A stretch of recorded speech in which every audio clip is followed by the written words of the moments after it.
2026 সালে ইতালির নুলোস্তা, নুল্লা ওস্টা এবং ভিসা প্রক্রিয়া নিয়ে বেশ কিছু গুরুত্বপূর্ণ পরিবর্তন ও আপডেট রয়েছে।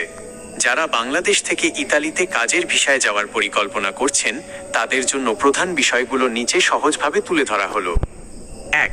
ডিক্রেটো ফ্লুসি 2026 সালের জন্য ইতালি সরকার তাদের নির্দিষ্ট কোটা বা ফ্লাসি ঘোষণা করেছে। আবেদন প্রক্রিয়া সাধারণত সিজনাল এবং নন সিজনাল ক্যাটাগরিতে এই আবেদনগুলো অনলাইনে জমা নেওয়া হয়।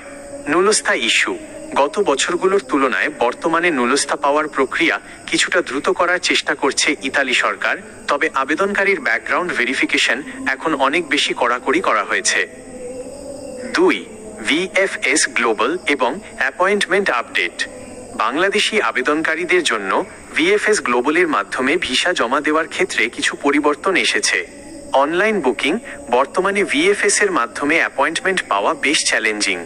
2026 সালে জালিয়াতি রোধে পাসপোর্ট ভেরিফিকেশন এবং ওটিপি সিস্টেম আরও শক্তিশালী করা হয়েছে। প্রসেসিং টাইম নুলোস্তা পাওয়ার পর ভিসার জন্য আবেদন করলে এখন গড়ে 60 থেকে 90 দিন সময় লাগতে পারে। বুকিং ফি মনে রাখবেন, ভিএফএস অ্যাপয়েন্টমেন্টের জন্য সরাসরি তাদের অফিসিয়াল ওয়েবসাইট ব্যবহার করা সবচেয়ে নিরাপদ। দালালের মাধ্যমে অ্যাপয়েন্টমেন্ট নেওয়া থেকে বিরত থাকার পরামর্শ দেওয়া হচ্ছে। 3. নুলোস্তা যাচাই করার উপায়। আপনার নুলোস্তাটি আসল কিনা তা নিশ্চিত হওয়া জরুরি। এটি আপনি যেভাবে চেক করতে পারেন। 1. ইতালির মিনিস্ট্রি অফ ইন্টারনো পোর্টালে গিয়ে অ্যাপ্লিকেশন আইডি দিয়ে স্ট্যাটাস চেক করুন। 2. আপনার নিয়োগকর্তার সাথে যোগাযোগ করে নিশ্চিত হন যে তারা স্থানীয় প্রিফেকচুরা থেকে অনুমোদন পেয়েছে কিনা। 4. প্রয়োজনীয় কাগজপত্র চেকলিস্ট। ভিসার আবেদনের জন্য আপনার যা প্রস্তুত রাখতে হবে।